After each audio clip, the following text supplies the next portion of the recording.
ఇప్పుడే Country Delight యాప్ని download చేసుకోండి. Download the Country Delight app now.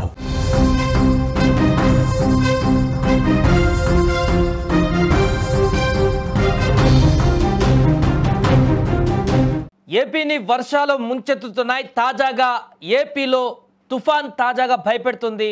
Montha అనేటువంటి తుఫాన్ ఇప్పుడు ఏపీ వ్యాప్తంగా ఆందోళన కలిగిస్తుంది. ఆగ్నేయ బంగాళాఖాతంలో ఏర్పడినటువంటి అల్పపీడనం మరింత బలపడి మొంతా తుఫాన్ రూపంలో ఆంధ్రప్రదేశ్ వైపు దూసుకు వస్తుంది.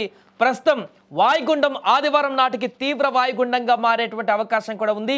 సోమవారం ఉదయానికి ఇది తుఫానుగా బలపడి మంగళవారం ఉదయానికి ఇది తీవ్ర రూపంగా తుఫానుగా మారేటువంటి అవకాశం ఉందంటూ కూడా చెప్తున్నారు. అదే రోజు సాయంత్రం లేదా రాత్రికి తీరం దాటే అవకాశం ఉందని కూడా వాతావరణ శాఖ అంచనా వేసింది. మొంతా తుఫాన్ మచిలీపట్నం, కళింగపట్నం మధ్య కాకినాడ సమీపంలో తీరం దాటేటువంటి అవకాశం కూడా ఉంది. తుఫాన్ తీరం దాటే సమయంలో గంటకు 90 నుంచి 100 కిలోమీటర్ల వేగంతో గరిష్టంగా 110 కిలోమీటర్ల వేగంతో పెనుగాలులు వీచే అవకాశం ఉందని ఐఎండీ హెచ్చరించింది. ఈ గాలుల ప్రభావం భారీ వర్షాల కారణంగా తీర ప్రాంత ప్రజలు అప్రమత్తంగా ఉండాలని అధికారులు హెచ్చరిస్తున్నారు. ఈ యొక్క తుఫాన్ ప్రభావంతో రాష్ట్రంలోని అనేక ప్రాంతాలలో 4 రోజుల పాటు అంటే అక్టోబర్ 26 నుంచి 29వ తేదీ వరకు భారీ నుంచి అతి భారీ వర్షాలు కురిసే అవకాశం ఉంది. ముఖ్యంగా కోస్తాంధ్ర జిల్లాలకు వాతావరణ శాఖ రెడ్ అలర్ట్ జారీ చేసింది. శ్రీకాకుళం నుంచి తిరుపతి వరకు తుఫాను ప్రభావం ఉంటుందని వాతావరణ శాఖ అధికారులు అంచనా వేస్తున్నారు. ఇక బాపట్ల, ప్రకాశం, నెల్లూరు, కడప, అన్నమయ్య, తిరుపతి జిల్లాలలో రేపు రెడ్ అలర్ట్ జారీ అయిపోయింది. ఆయా జిల్లాలలో అత్యధిక వర్షపాతం నమోదయ్యేటువంటి అవకాశం ఉంది. కోనసీమ, పశ్చిమ గోదావరి, కృష్ణా, గుంటూరు, పల్నాడు, నంద్యాల, చిత్తూరు జిల్లాలలో ఆరెంజ్ అలర్ట్ జారీ చేశారు. అల్లూరి, ఏలూరు, ఎన్టీఆర్, కర్నూలు, అనంతపురం, సత్యసాయి జిల్లాలలోనూ మోస్తారు నుంచి భారీ వర్షాలు కురుస్తాయంటూ కూడా చెప్తున్నారు. మొంతా తుఫాను ముప్పు నేపథ్యంలో ఆంధ్రప్రదేశ్ ప్రభుత్వం అప్రమత్తమైంది.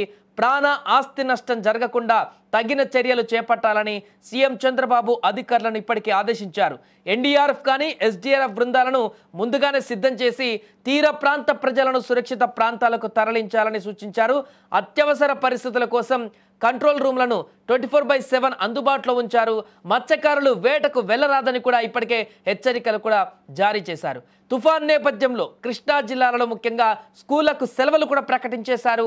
ఈ నెల 27, 28, 29 తేదీలలో కృష్ణా జిల్లాలలో అతి భారీ వర్షాలు కురిసే అవకాశం ఉన్నందున జిల్లాలోని అన్ని ప్రభుత్వ, ప్రైవేటు విద్యా సంస్థలకు సెలవులు ప్రకటిస్తున్నట్లు జిల్లా కలెక్టర్ డికే బాలాజీ తెలిపారు. ఎలాంటి ప్రాణ నష్టం జరగకుండా నివారించే ఉద్దేశంతో జిల్లాలోని అన్ని రకాల ప్రభుత్వ, ప్రైవేటు పాఠశాలలు, గురుకుల పాఠశాలలు, కళాశాలలు, ఇతర విద్యా సంస్థలన్నిటికీ కూడా 3 రోజుల పాటు సెలవులు ఇస్తున్నట్లుగా పేర్కొన్నారు. జిల్లాలోని సాంఘిక సంక్షేమ, ఎస్టీబీసీ, మైనార్టీ సంక్షేమ వసతి గృహాలలోని విద్యార్థులందరూ కూడా ఈ నెల 26వ తేదీ సాయంత్రంలోగా ఇళ్లకు వెళ్లే విధంగా అధికారులు బాధ్యత తీసుకోవాలని సూచించారు. దీంతో రాష్ట్ర వ్యాప్తంగా అన్ని ప్రాంతాలలో కూడా ఇదే రకమైనటువంటి అధికారుల ముందస్తు చర్యలు కొనసాగుతున్నాయి. భారీ వర్షాలు ఉన్నటువంటి రెడ్ అలర్ట్ ప్రకటించినటువంటి జిల్లాలలో అయితే దీని తీవ్రత మరింతగా ఎక్కువగా కనిపిస్తుంది.